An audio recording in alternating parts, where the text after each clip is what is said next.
কৰ্মৰ সন্ধানত বহিৰাজ্যত গৈ নিৰুদ্দেশ মৰিগাঁও ভেলাইবৰী দুলাল বৰদলৈ নামৰ এজন যুৱক। এই ঘৰখনৰ পৰাই কেইদিনমান পূৰ্বে কৰ্মৰ সন্ধানত বহিৰাজ্যলৈ ওলাই গৈছিল ৩৫ বছৰীয়া দুলাল বৰদলৈ। বহিৰাজ্যত কাম কৰিবলৈ গৈ প্ৰায় এমাহ ধৰি নিৰুদ্দেশ হৈ আছে ব্যক্তিজন। গাঁৱৰে কেইজনমান ব্যক্তিৰ সৈতে অৰুণাচললৈ কামলৈ গৈছিল দুলাল আৰু যোৱা বছৰ 18 ডিচেম্বৰ তাৰিখে অৰুণাচলৰ টিয়েছা নামৰ ঠাইখনৰ পৰা নিৰুদ্দেশ হয় বুলি লগত যোৱা ব্যক্তিকেইজনে ফোনযোগে জনাইছিল পত্নীক। লগতে তেওঁলোকে অৰুণাচলৰ স্থায়ী আৰক্ষীক জনাই নিজাববীয়াকৈ বিচাৰ হোচা কৰে যদিও বৰ্তমানলৈকে কোনো সন্ধান পোৱা নাই বৰদলৈ। পত্নীয়ে মিকিৰভেটা আৰক্ষী থানাত গোচৰ ৰুজু কৰিছে যদিও বৰ্তমানলৈ আৰক্ষীয়ে সন্ধান নোপোৱাত ভাগি পৰিছে পত্নীয়ে আৰু কণমানি জীয়ৰী। আৰু তাৰ পিছতেই সংবাদ মাধ্যমৰ কাষ চাপিছে পত্নী। যদি দুলাল বৰদলৈ কোনোবাই সন্ধান পায় তেনেহ'লে তলত উল্লেখিত নম্বৰসমূহত আপোনালোকে যোগাযোগ কৰক 9395416273 নম্বৰত।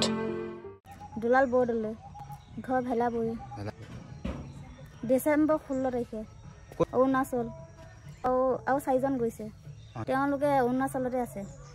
খবৰ মানে মোক তাৰ পৰাই খবৰ জনাইছে, যাৰ মোবাইলটো লৈ গৈছিলে মানুহজনে সিয়ে আহি গৈছে।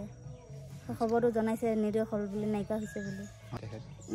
তেওঁলোকক মানে কৈ যোৱা মানে সিহঁতে ৰ কৈ আছিলে মানুহজন। তাৰমানে সি দৌৰি সি তাৰমানে নাইকিয়া এঠাইত যাওঁতে নাইকিয়া হৈ থাকিলে।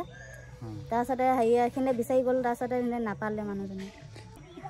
6:30মান বজাত ফোন কৰিছে, হেৰুৱা দিনা ৰাতিপুৱা 6:30মান বজাত। কোনো সন্তুনে নাই। থানাত জনাইছিলোঁ। তাৰপিছতে থানাই বিচাৰ কৰিছে বোলে সেই থানাই।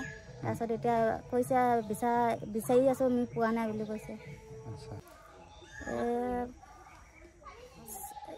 হেৰুৱা 4-5 দিনমানৰ পিছতে খবৰটো জনাইছে বুলি কৈছে।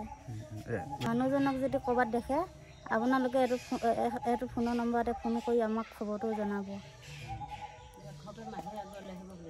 ঘৰৰ পৰা যায় তেতিয়া মানুহে লৈ আহিব পাৰিব। অসুবিধা হৈ আছে, ছোৱালী এজনী আছে।